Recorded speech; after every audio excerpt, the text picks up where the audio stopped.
que él me cogió parte de lo que yo iba a decir. Porque sí, en un inicio este viaje era de vacaciones y luego vimos una oportunidad para poderle servir en la situación en la que estaban. Pero desde el inicio, mi familia y yo hemos estado dando gracias continuamente por el amor que hemos recibido de parte de ustedes. Por la iglesia en general, aunque con algunos solamente nos hemos topado los domingos, pero aún tener el cuidado de dónde me puedo ir a hacer la prueba, cómo me siento hoy. Si todavía me oyen, me queda algo de catarro. Gracias a Dios no fue COVID, pero todavía tengo algo de resfriado. Pero todas esas atenciones de la iglesia cuando yo llegaba y el cuidado y el amor de varias de las familias de aquí hospedándonos, ya sea a dormir en su casa o recibiéndonos para comer, de verdad nosotros fuimos sobrecogidos de la cantidad de amor, detalles, cuidados.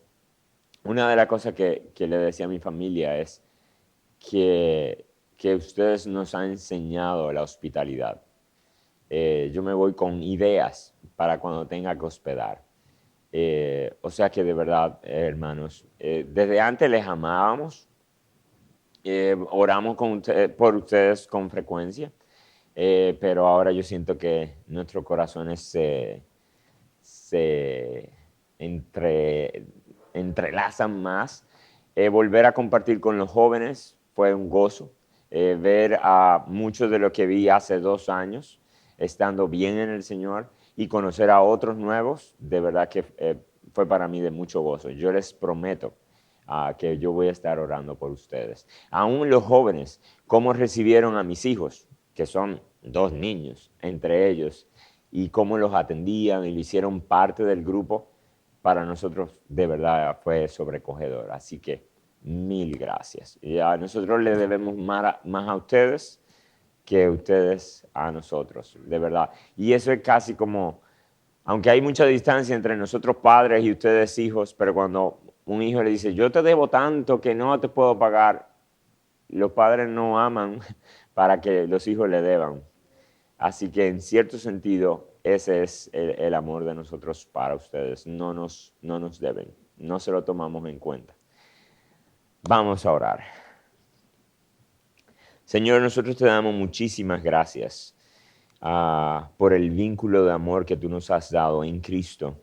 Y te queremos suplicar, Señor, que esta amistad en el Evangelio que tú nos has dado perdure, se fortalezca, florezca y dé mucho fruto.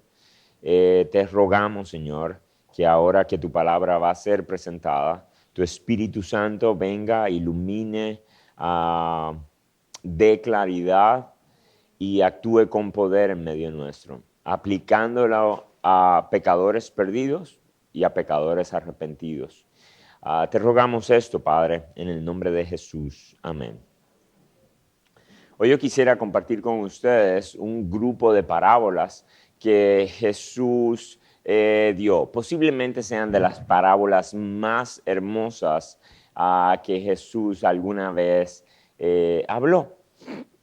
Y es el grupo de parábolas de la oveja perdida, la moneda perdida y el hijo pródigo. Y yo lo que quiero proponerles hoy es que Jesús dio esta serie de parábolas que básicamente se tratan de lo mismo, pero con diferentes figuras, para acercarnos al pecho de Dios y que nosotros podamos percibir cómo late el corazón de Dios hacia el pecador.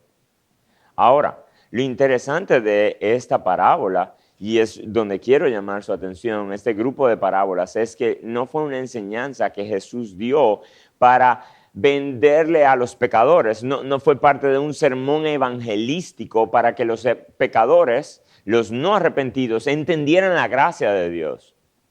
No, fue un grupo de parábolas que Jesucristo habló para que los religiosos entendieran la gracia de Dios, para que ellos pudieran entender cómo Dios busca y celebra cuando encuentra pecadores. ¿De acuerdo? Así que vayan conmigo, por favor, a Lucas capítulo 15. Yo voy a leer el texto completo y luego vamos a proceder a explicarlo. Lucas capítulo 15, versículo 1, dice, todos los recaudadores de impuestos y los pecadores se acercaban para oír a Jesús, y los fariseos y los escribas murmuraban, este recibe a pecadores y come con ellos. Entonces Jesús les dijo esta parábola, ¿qué hombre de ustedes, si tiene 100 ovejas y una de ellas se pierde, no deja las 99 en el campo y va tras la que está perdida hasta que la haya? Al encontrarla, la pone sobre sus hombros, gozoso. Cuando llega a casa, reúne a sus amigos y a los vecinos, diciéndoles, alégrense conmigo, porque he hallado mi oveja que se había perdido. Les digo que de la misma manera habrá más gozo en el cielo por un pecador que se arrepiente que por 99 justos que no necesitan el arrepentimiento. ¿O qué mujer, si tiene 10 monedas de plata y pierde una moneda, no enciende una lámpara y barre la casa y busca con cuidado hasta hallarla? Cuando la encuentra, reúne a las amigas y vecinas diciendo, alégrense conmigo porque he hallado la moneda que había perdido. De la misma manera, les digo, hay gozo en la presencia de los ángeles de Dios por un pecador que se arrepiente. Jesús añadió, cierto hombre tenía 2 hijos, y el menor de ellos le dijo al padre, Padre, dame la parte de la hacienda, de la herencia que me corresponde. Y él les repartió sus bienes. No muchos días después, el hijo menor, juntándolo todo, partió a un país lejano y allí malgastó su hacienda viviendo perdidamente. Cuando lo había gastado todo, vino una gran hambre en aquel país y comenzó a pasar necesidad. Entonces fue y se acercó a uno de los ciudadanos de aquel país y él lo mandó a los campos a apacentar cerdos. Y deseaba llenarse el estómago de las algarrobas que comían los cerdos, pero nadie le daba nada. Entonces, volviendo en sí, dijo, ¿cuántos de los trabajadores de mi padre tienen pan de sobra y yo aquí perezco de hambre? Me levantaré e iré a mi padre y le diré, Padre, he pecado contra el cielo y contra ti. Ya no soy digno de ser llamado tu hijo tuyo. Hazme como uno de tus trabajadores. Levantándose fue a su padre. Cuando todavía estaba lejos, su padre lo vio y sintió compasión por él y corrió y se echó sobre su cuello y se lo besó. Y el hijo le dijo, Padre, he pecado contra el cielo y ante ti, ya no soy digno de ser llamado hijo tuyo. Pero el padre dijo a sus siervos, pronto, traigan la mejor ropa y vístanlo, pónganle un anillo en su mano y sandalias en los pies, traigan el becerro engordado, mátenlo y comamos y regocijémonos. Porque mi hijo estaba muerto y ha vuelto a la vida, estaba perdido y ha sido hallado. Y comenzaron a regocijarse. Su hijo mayor estaba en el campo y cuando vino y se acercó a la casa oyó música y danzas. Llamando a uno de los criados le preguntó qué era todo aquello. Y él le dijo, tu hermano ha venido y tu padre ha matado el becerro engordado porque lo ha recibido sano y salvo. Entonces él se enojó y no quería entrar. Salió su padre y le rogaba que entrara, pero él le dijo al padre, mira, por tantos años te he servido y nunca he desobedecido ninguna orden tuya y sin embargo nunca me has dado un cabrito para regocijarme con mis amigos. Pero cuando vino este hijo tuyo, que ha consumido tus bienes con rameras, mataste para él el becerro engordado. Y su padre le dijo, hijo mío, tú siempre has estado conmigo y todo lo mío es tuyo. Pero era necesario hacer fiesta y regocijarnos porque tu hermano estaba muerto y ha vuelto a la vida, estaba perdido y ha sido hallado. Déjenme explicarles algo de la escena. ¿Por qué Jesús tiene que enseñar esto? En el versículo 1 y 2 se nos dice que un grupo de recaudadores de impuestos, publicanos y pecadores se estaban acercando a Jesús para escuchar de Jesús. Y los fariseos, al ver esto, dijeron algo parecido como, este tipo, si fuera realmente serio con la ley de Dios, no comería con esta clase de personas. Cuando ellos dicen, este recibe a pecadores y come con ellos.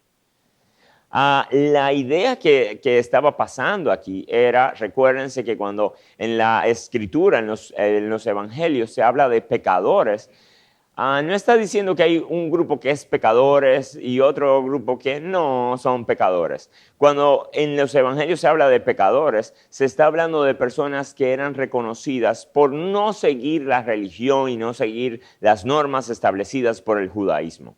Eran posiblemente escépticos, ateos en cierta manera, y si no eran ateos o escépticos, al menos la vida religiosa no le importaba.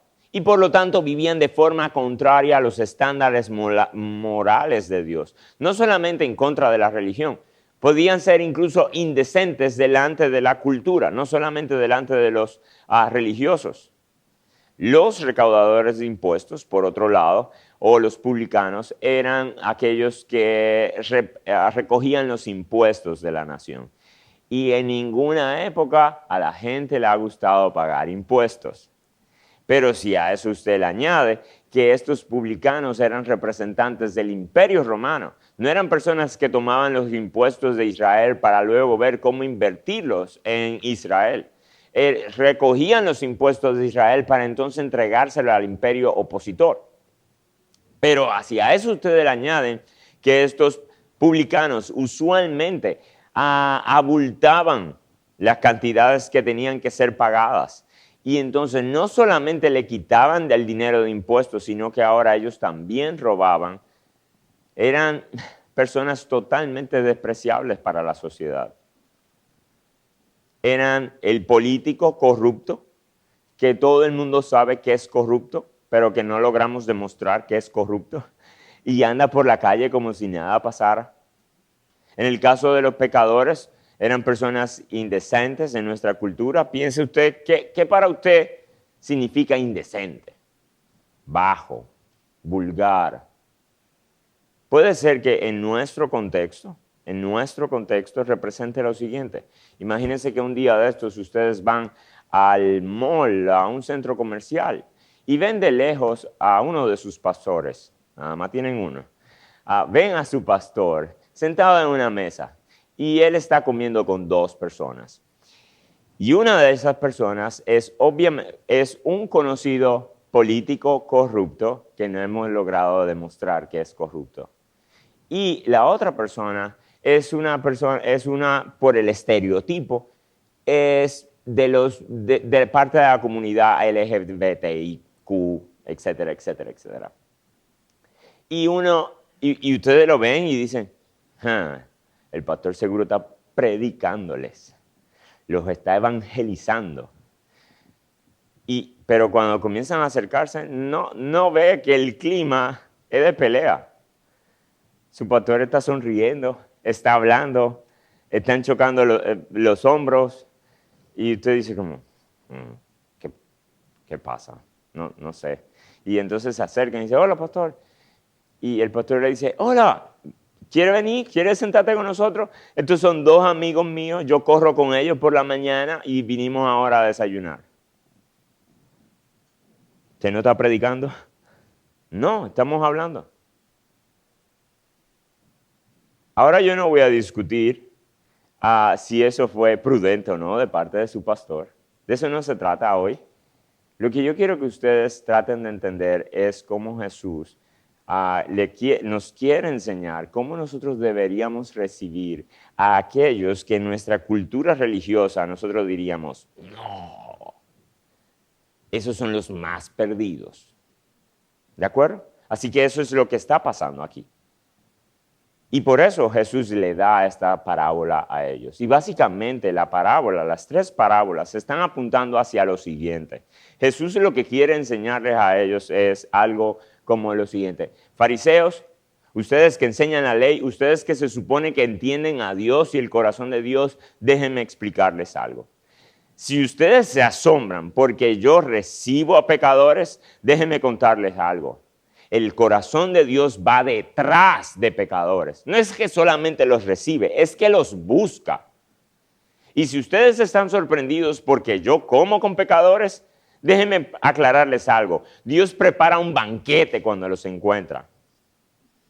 Y de eso se trata estas dos parábolas. Estas tres parábolas. Así que déjenme probarle el primer punto de Dios busca pecadores. No solamente que los recibe, sino que los busca. Y es el punto en el que más voy a tomarme tiempo. Fíjense en el versículo 4, en la parábola de la oveja perdida. ¿Qué hombre de ustedes, si tiene 100 ovejas, una de ellas se pierde, no deja las 99 en el campo y va detrás de la que está perdida hasta que la haya? Hasta que la haya. Ese hombre, ese pastor, salió determinado a encontrar esa oveja.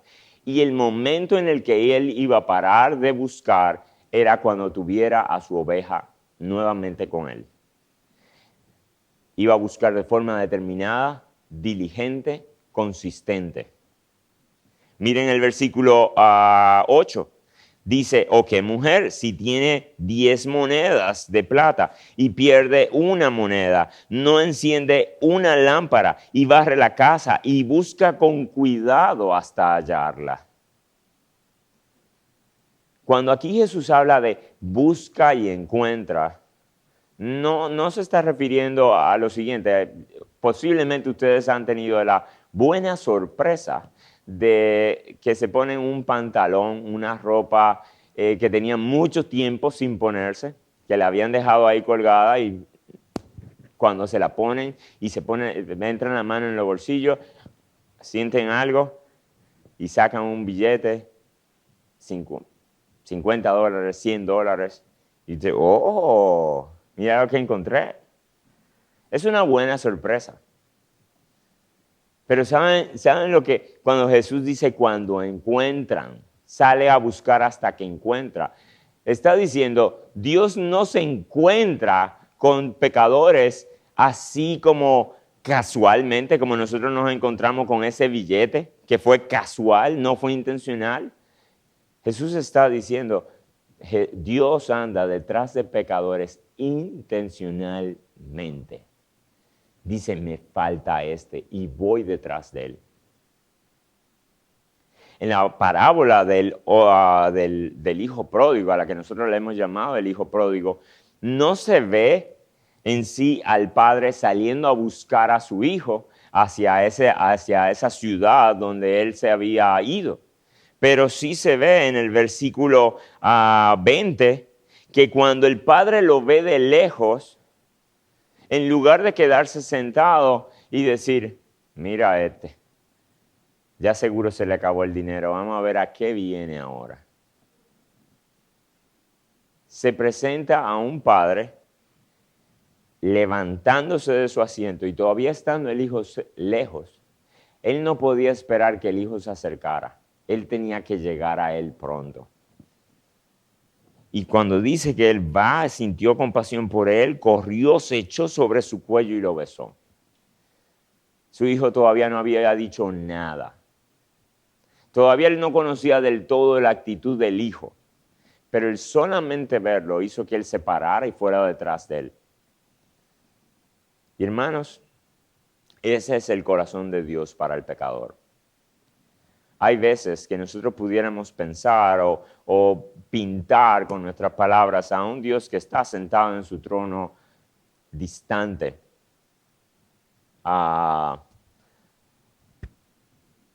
impávido, sin reacción, diciendo, bueno, ya yo le mandé el mensaje, el que quiere que venga. Jesús quiere que nosotros pensemos en un Dios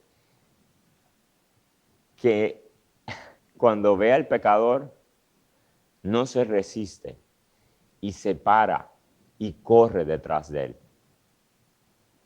para abrazarlo lleno de compasión.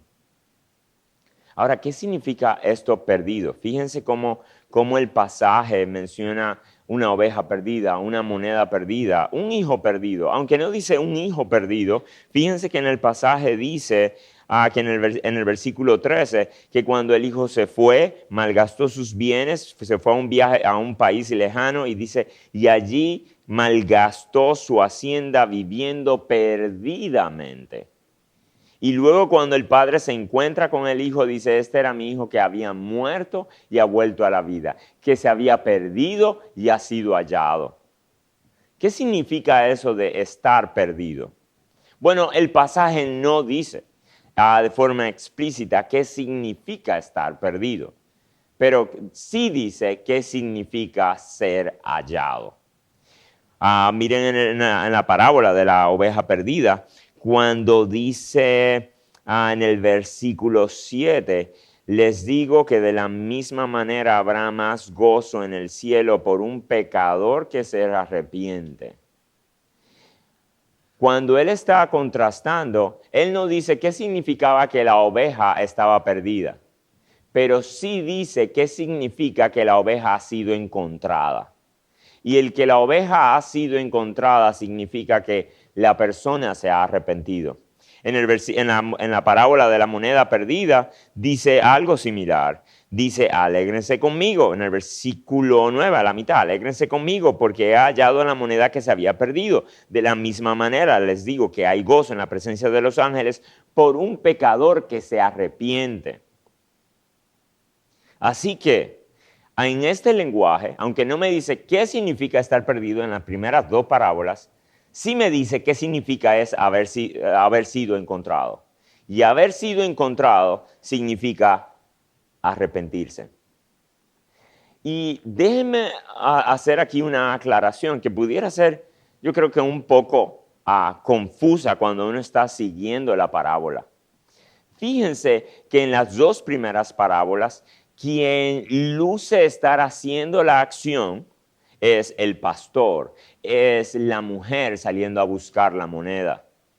Luciría que el que está tomando la iniciativa en esta búsqueda es Dios. Él está buscando la oveja, Él está buscando la moneda. Si nos quedamos ahí, pudiéramos decir, Dios está buscando al pecador. Sin embargo, cuando Jesús explica la parábola, dice, eso es, ser hallado es cuando el pecador se arrepiente. Entonces luce que la acción cae sobre el pecador que tomó la iniciativa de arrepentirse. Y ahí uno dice, espérate. ¿Fue que Dios lo encontró o que el pecador se devolvió y encontró a Dios? ¿Cuál de las dos fue? Las dos. De una manera genial, Jesús cogió y entremezcló la soberanía divina, tomando la iniciativa para salvar y la responsabilidad humana. Y yo sé que ese tema es de dolor de cabeza para nosotros, poder entender cómo funciona, qué va primero, qué va después, cómo... Pero Jesús no cogía lucha con eso. Él decía, las dos cosas están sucediendo. Ahora, el que dice, ¿y cómo yo sé que yo he sido encontrado por Dios? Bueno, si te has arrepentido. Si tú no te has arrepentido, tú no tienes evidencia de que has sido hallado por Dios.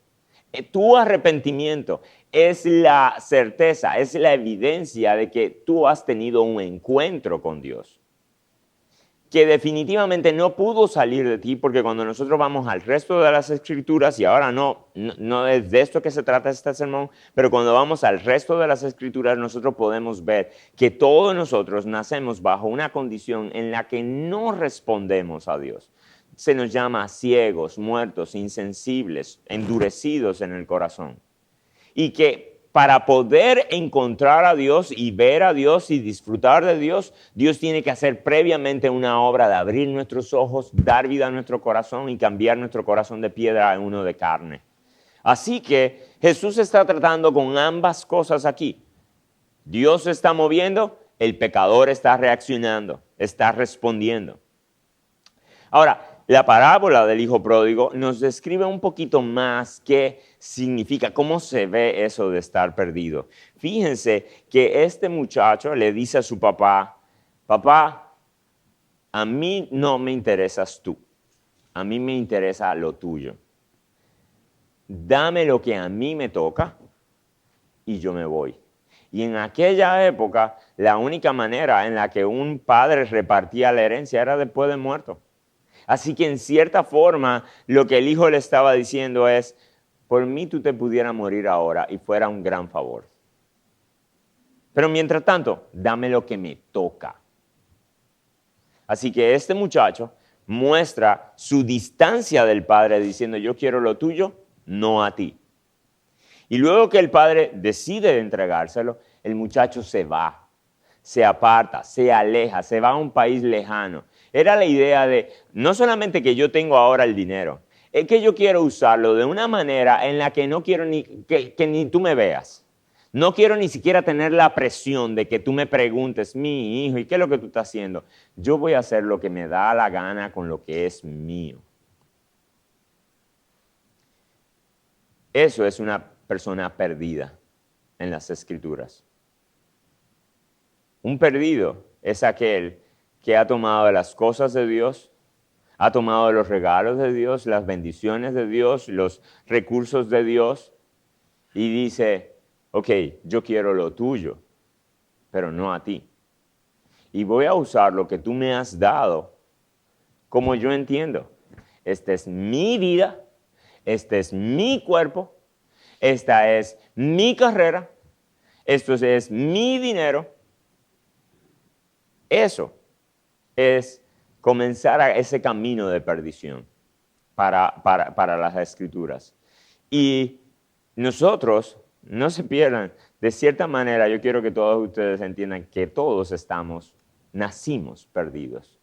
Todos nosotros hemos ido detrás de las cosas del Padre. De hecho, algunos de nosotros hemos recibido del Padre y ni siquiera cuenta nos damos que hemos recibido del Padre. Pero cuando nosotros decidimos vivir en la actitud de esta es mi vida, este es mi dinero, esta es mi verdad, estamos viviendo perdidamente. Y no solamente eso, sino que dice que estamos malgastando la vida. Y a lo que eso nos va a llevar esa miseria. Y yo quiero que ustedes tengan pendiente esto. ¿Qué implica estar perdido? Implica, en la parábola de la oveja perdida, una oveja cuando estaba perdida estaba en riesgo, estaba en peligro. Las ovejas eran animales muy tontos, muy ciegos, muy limitados. Ellas mismas se podían hacer daño. ¿Y saben qué? Según las Escrituras, nosotros somos seres muy tontos, muy ciegos, muy limitados, que podemos hacernos autodaño y autodestruirnos muy fácil. Pero no solamente eso, es que estamos en un peligro real. Estamos en condenación, bajo la condena de Dios. Y ese es un peligro inminente, que en cualquier momento pudiéramos sufrirlo. Así que eso significa estar perdido. Pero de acuerdo a la moneda perdida, no solamente una moneda perdida es una moneda inútil. No importa cuánto dinero usted tiene, si está perdido, no puede ser usado por su dueño. No tiene ninguna utilidad. Hace unos días atrás a mí se me perdió un sobrecito con dinero. Y yo pudiera decirle, yo tengo tanto perdido. Eso no me sirvió para venir aquí y gastar en nada. Los que vivimos de espalda a Dios, estamos perdidos, somos inútiles para Dios. Dios nos creó para Él. Dios nos creó para que nosotros le sirviéramos a Él. Y cuando nosotros decidimos vivir de espalda a Él, somos como una moneda perdida. No somos útiles al dueño. Pero si vamos a la parábola del hijo pródigo, vamos a ver que vivir perdidamente es vivir, como hace muchos años había una canción, es vivir la vida loca. Y que eso solamente me va a llevar a más locuras y en más locuras y en más locuras hasta que un día uno llega a la miseria. Por un buen tiempo se siente bien. Por un buen tiempo uno experimenta la buena vida. Hasta que luego se queda sin vida. Llega a tal punto que este muchacho llegó a padecer tanta hambre que él decía, deseaba comer la comida de los cerdos. Y esto para nosotros resulta eso asqueroso. Es como cerdo. Pero para un judío que Jesús dijera esto era todavía impensable. O sea, el hecho de que ya él cuidara de cerdos, ahora que yo he compartido con ustedes, con cubanos, me he dado cuenta de lo mucho que aprecian los cerdos. En especial la carne de cerdo. Pero para un judío eso era impensable. Para un judío el cerdo era inmundo. Y que tú tuvieras que cuidar de un animal inmundo era lo más bajo que tú podías caer. Y que además de eso tú quisieras comer de su comida. No. Tú estás en la peor de las condiciones. ¿Y saben qué? Todos los que deciden vivir su vida, su dinero, su cuerpo, su verdad, en un momento determinado van a terminar deseando las algarrobas de los cerdos. Vacíos, huecos. Así que eso es lo que significa estar perdido. Ahora, ¿qué significa haber sido encontrado? Que es arrepentirse. También la parábola del hijo pródigo nos da ciertas pinceladas. Arrepentirse es más complicado que esto, o digamos así, hay más elementos que considerar, pero yo solamente me voy a quedar en los elementos que presenta la parábola. Fíjense que lo primero que tuvo que suceder para este joven es lo siguiente. Dice en el versículo 14, cuando lo había gastado todo, vino gran hambre en aquel país. En el versículo 15 dice, entonces se acercó a uno de los ciudadanos que apenas le dio a trabajar con los cerdos. Y en el versículo 17 dice, entonces, volviendo en sí,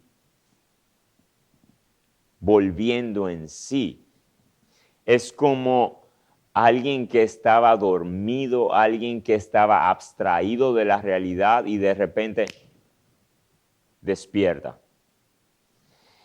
Es como, los jóvenes puede ser que me entiendan, esos juegos en tercera persona que uno puede ver un juego en diferentes personas y si usted está manejando el carro, puede ver el carro desde adentro y ver la calle o puede ver el carro desde afuera y ver lo que está sucediendo y lo que está al lado del carro o al lado del tirador. Bueno, es como si este muchacho de repente tuviera una experiencia en la que él salió de sí mismo y ahora podía verse desde arriba y contemplar su realidad y poder decir, y a esto fue que yo llegué. Y ustedes saben que ese es el primer elemento para el arrepentimiento. El primer paso para el arrepentimiento es que una persona despierte y diga, y a esto fue que yo llegué. Esta es mi condición, miseria.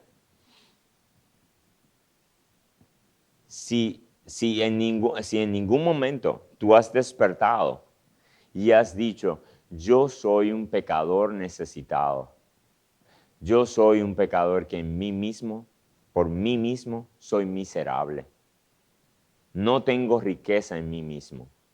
Si tú no has llegado a esa conclusión, si tú no te has visto como un pecador que está en peligro de la ira de Dios, como un pecador que ha vivido inútilmente para su Creador, porque ha decidido usar sus recursos y sus bienes y su vida de la forma que le dio la gana y no como el Creador lo había determinado. Si tú no has tenido esa, entonces puede ser que realmente tú no te hayas arrepentido.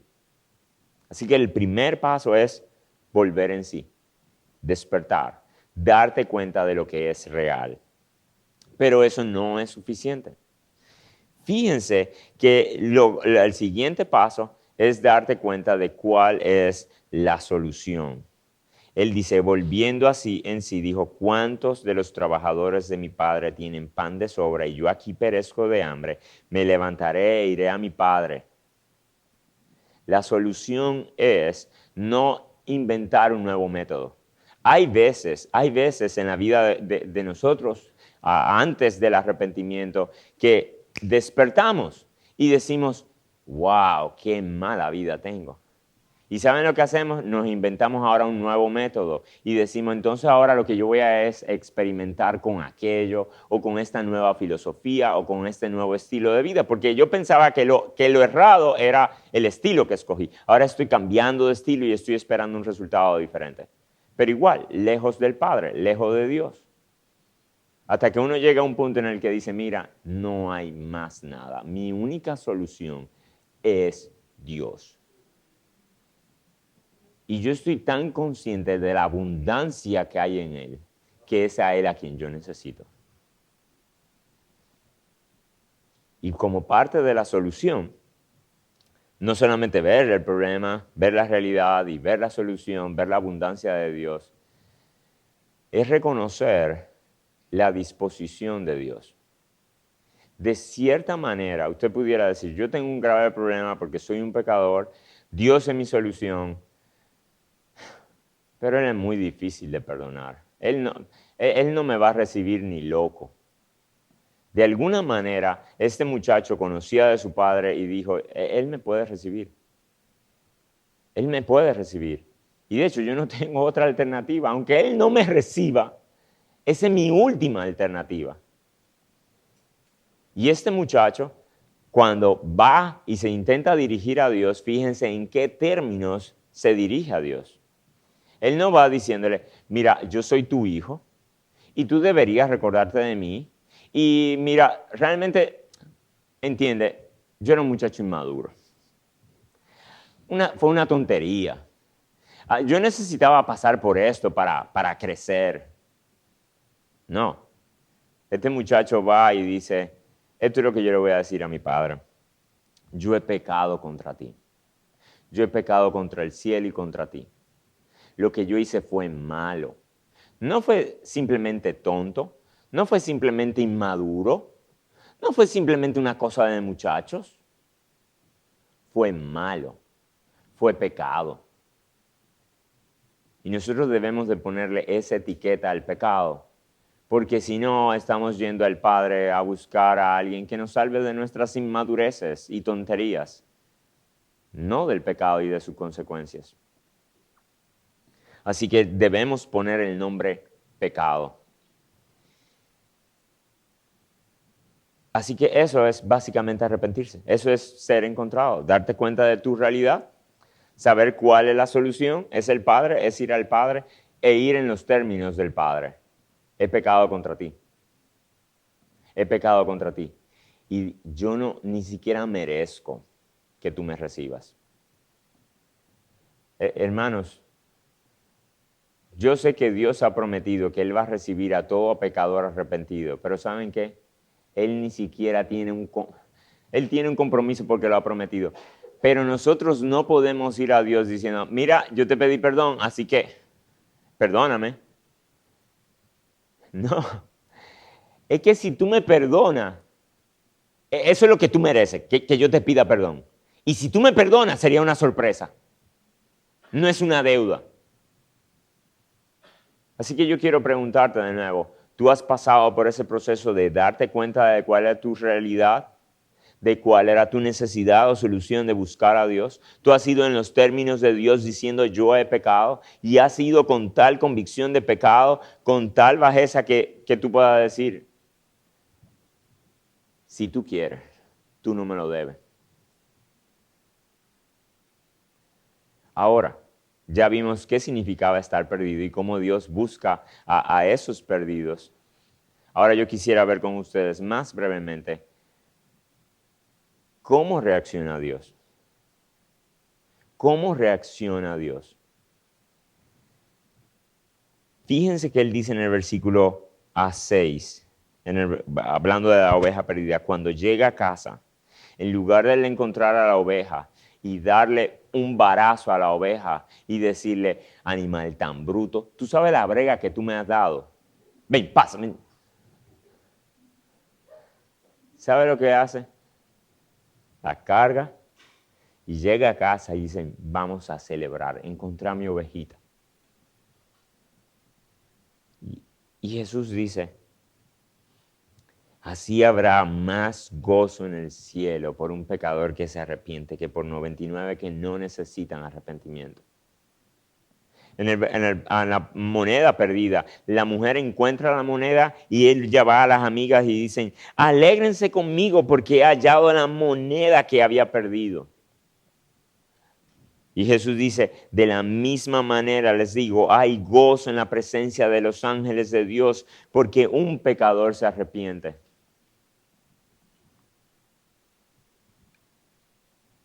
Aquí no dice, ustedes pudieran decir, bueno, pero ahí dice que hay gozo en el cielo y hay gozo en la presencia de los ángeles del cielo, pero no está diciendo que es Dios quien se goza. No está diciendo directamente que es Dios quien se goza. Sin embargo, cuando uno lee los evangelios, sabe que los cielos funcionan al compás de Dios.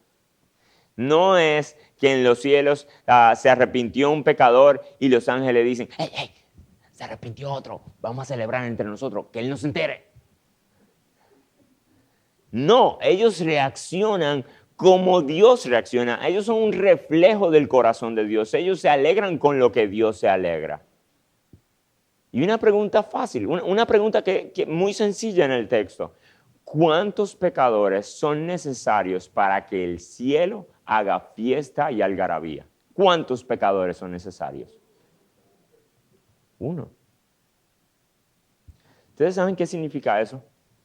Yo pudiera entender que al final de la historia de la redención, después que Dios recogiera a todos sus elegidos y a todo su pueblo y viéramos miríadas de miríadas, uno dijera, oye, esto valió la pena, vamos a hacer fiesta.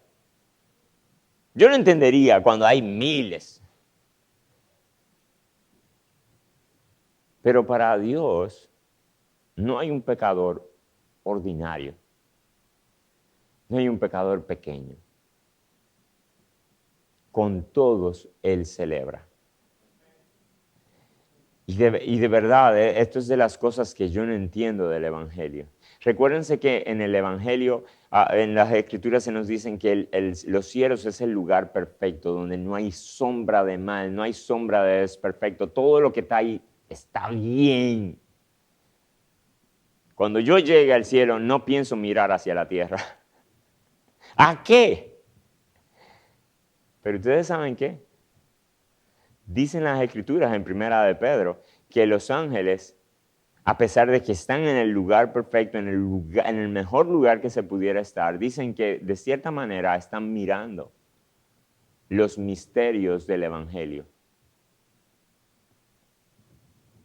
Cuando usted tiene algo demasiado hermoso aquí, no pierde, no, aquello feo, bajito, de valor, no llama su atención. Pero eso nos deja saber lo muy valioso, lo muy hermoso que es el Evangelio y la historia de la redención, el plan de salvación aún para los ángeles. Que ellos están viendo y están reaccionando y diciendo, ¡otro! Hagan algarabía y celebran. Ese es el corazón de Dios para un pecador perdido.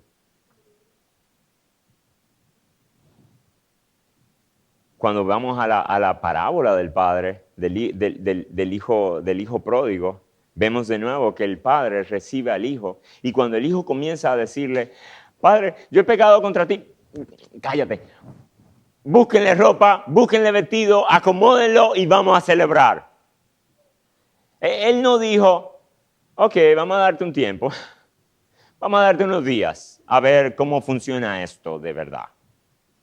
Y yo sé que en nuestra experiencia humana, nosotros sufrimos muchas decepciones. Y podemos ver, en especial entre nuestros hijos, él cambió y tiene 2 días bien y uno dice, oración contestada, Señor. Y al tercer día uno dice, ok, no me la contestó como yo quería. Obviamente Dios sabe cuál es un pecador verdaderamente arrepentido y cuál no. Él no se lleva sorpresas. Él no es escéptico porque Él sabe la realidad. Pero yo quiero poner en su cabeza esto. Los ángeles brincan de alegría con un pecador encontrado.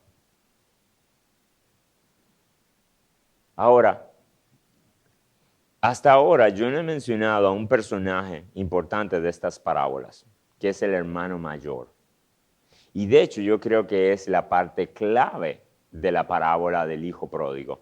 Nosotros le llamamos parábola del hijo pródigo porque nos concentramos en el hijo menor. en el rebelde, en la historia de redención, cuando un hijo se había ido y ahora regresa a su padre. Esa es la parte bella de la historia, esa es la que nos gusta a nosotros. Pero ¿saben qué? Ese no era el foco de Jesús. El foco de estas parábolas era llegar al hijo mayor. Jesús le quería enseñar a ellos que el hijo mayor que se había quedado en casa también estaba lejos del Padre. También su corazón se había alejado del Padre. Fíjense que este hijo mayor no estaba interesado en el Padre, sino en las cosas del Padre. Cuando él ve lo que está sucediendo con su hermano menor, la fiesta que está viendo con su hermano menor, él lo que dice al padre, él decide no entrar a la casa. Y fíjense, Jesús era genial. Jesús pone al hijo mayor fuera de la fiesta. Él no está en la casa, él no está con el padre. Lo pone fuera. Y el hijo mayor se enoja. Y el padre sale a buscar al hijo mayor. Y también va a hablar con el hijo mayor. Y esto es precioso y es súper importante. Jesús no es fariseo acerca de los fariseos. Hay veces que en la iglesia podemos tomar partidos y pueden haber un grupito que son como los parecidos a los fariseos, que es la ley, la disciplina, lo que se hace. Y están otros que toman otro partido y otro grupo y dicen, no se puede ser así de legalista y se tiene que recibir a los pecadores y estos fariseos, y se ponen, ¿saben qué? Fariseos acerca de los fariseos. La misma actitud que los fariseos tienen hacia los pecadores son las que estos que se supone que han entendido la gracia tienen hacia los fariseos. Pero Jesús no es así. Jesús saca al Padre también a buscar a este hermano mayor. Y va donde el hermano mayor y él le dice, mi hijo, ¿y qué es lo que te pasa? Y él le dice, yo tantos años te he servido, nunca te he desobedecido, de verdad. O sea, nunca te he desobedecido y tú no me has dado nada para que me goce con mis amigos. Fíjense que el interés de él era, yo te estoy sirviendo a ti para ganar las cosas tuyas, para disfrutarla con otro. Al final, el corazón del hijo menor y del hijo mayor era exactamente el mismo, lo único que tenían metodologías diferentes. Y eso nos pasa hoy día. Hay perdidos, hay quienes están lejos de la casa del Padre, que han decidido alejarse del Padre, viviendo de una vida indecente, rebelde, a sus propios términos. Y hay otros que por su personalidad, por su temperamento, se acomodan a las reglas, son decentes, le encantan las cosas de la religión, pero realmente al final, en el fondo, no están por el Padre. Están para obtener las cosas del Padre, la bendición del Padre, la seguridad de Dios, las bendiciones de Dios. Que el Señor me cuide, que el Señor proteja a mi familia, que el Señor me bendiga en mis pasos. Pero no estoy interesado en el Señor realmente. Entonces, con qué yo quisiera cerrar este tiempo es que nosotros podamos recordar lo siguiente. Nosotros podemos estar perdidos de diferentes metodologías, con diferentes métodos, o siendo un rebelde, o siendo muy decente. Pero al final, si nosotros no estamos buscando al Padre y estar cerca del Padre, estamos lejos del Padre. Así que yo quisiera preguntarte, puede ser que algunos de ustedes sean rebeldes y para ustedes sean evidente que ustedes son de los que están lejos del Padre. Pero los que están en más peligro aquí son los decentes. Porque esos sienten que no están tan lejos. Porque esos sienten que están cerquitita o que ya están dentro de la casa. Y Jesús contra ustedes es que da esta parábola. De hecho, fíjense que Jesús dice en el versículo 7, hay más gozo en el cielo que por un pecador que se arrepiente que por 99 justos que no necesitan arrepentimiento. Y Jesús está siendo irónico. No es que Él cree que hay justos que no necesitan arrepentimiento. Él lo que está diciendo es, el cielo no se mueve, el cielo no se excita, el cielo no se goza cuando hay gente que intenta ser decente. Tan decente que dicen, arrepentimiento yo. ¿Y de qué? Esas personas no tienen nada que ver con Jesús. Así que si tú eres de aquellos que crees que vives tan decente, que no necesitas arrepentirte, déjame decirte, primero, Dios no ha hecho celebración por ti. Segundo, tú no estás cerca de Dios. Tercero, puede ser que tú no logres entrar a la casa de Dios y te mantengas lejos y enojado. Y fíjense esto, Jesús está poniendo etiquetas que en nuestra sociedad son difíciles de llevar. Le dice perdido, a nadie le gusta eso. Te tiene que arrepentir. No se lo estoy diciendo yo, se lo está diciendo Jesús. ¿Y saben en qué consiste el amor? En nuestra cultura, en especial en esta cultura. Amor significa no juzgar, dejar que cada quien viva según sus deseos. En la historia de la redención, eso no es amar. En la historia de la redención, amar es poner la etiqueta correcta y decir perdido, malgasto, inútil, en peligro. Pero ¿saben dónde se ve claramente el amor? En que Jesús más adelante, en Lucas capítulo 19, precisamente cuando un publicano se convierte, Zaqueo, Jesús dice, porque el Hijo del Hombre vino a buscar y a salvar lo que se había perdido. En eso consiste el amor, que aunque Jesús pone las etiquetas de perdido, inútil, malgasto, desperdicio, Jesús no se queda de lejos, sino que hace lo que era necesario para buscarlos y rescatarlos, y luego celebrarlos. Y más adelante todavía en Lucas se dice cuál era el método. El método no era traer discursos lindos, motivadores y moralizantes. El método era que Jesús subiera a Jerusalén y padeciera de los sacerdotes, muriera en nuestro lugar y luego al tercer día resucitara.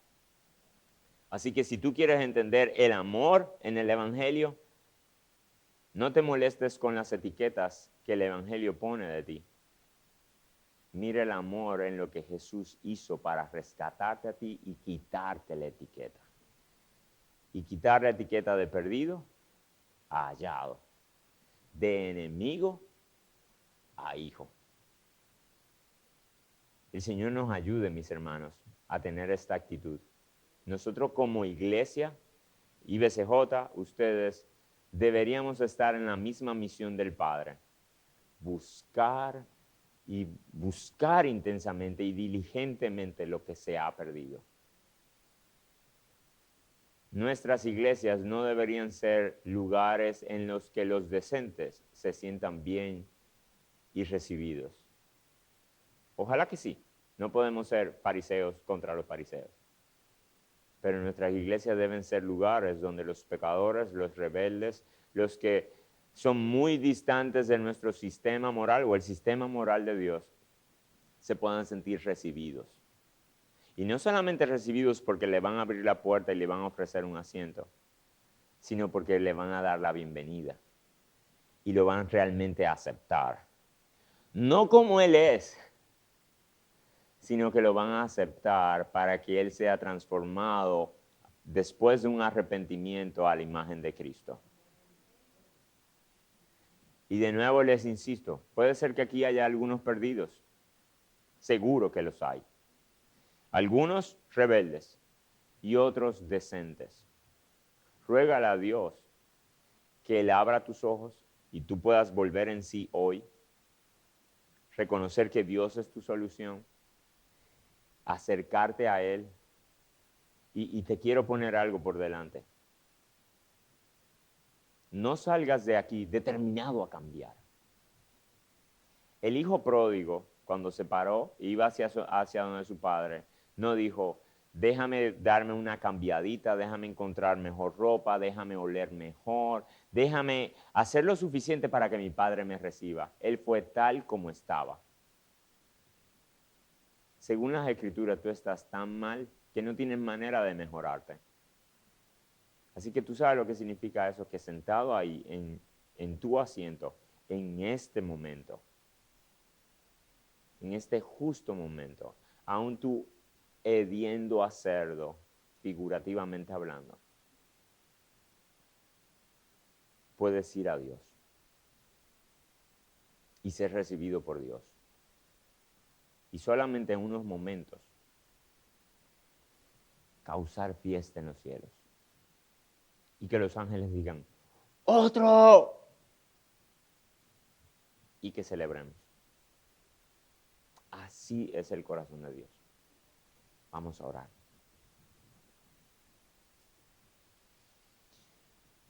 Padre, yo te ruego y yo te suplico que mis incapacidades para hablar con claridad tu palabra no sean un obstáculo para que tu espíritu use tu palabra y haga que al menos uno de entre nosotros vuelva en sí y te busque, se arrepienta, se torne de su manera de vivir. Y yo te pido, Señor, también, por los que ya hemos profesado arrepentimiento, concédenos, Señor, gozarnos con nuestra salvación. A veces nos acostumbramos a nuestra salvación y perdemos de vista lo grande, inmensa, inmerecida, maravillosa, extravagante, abundante que es. Oh Señor, gracias porque si no fuera por tu gracia y tu protección, aún nosotros que en un momento fuimos encontrados, si fuéramos dejados en nuestras propias fuerzas, volveríamos a salir del redil. Y podemos celebrar, Señor, que si no salimos del redil es porque tú sigues siendo un buen pastor cuidando de nosotros. Ayúdanos, Señor, a considerar esto. En el nombre de Jesús. Amén.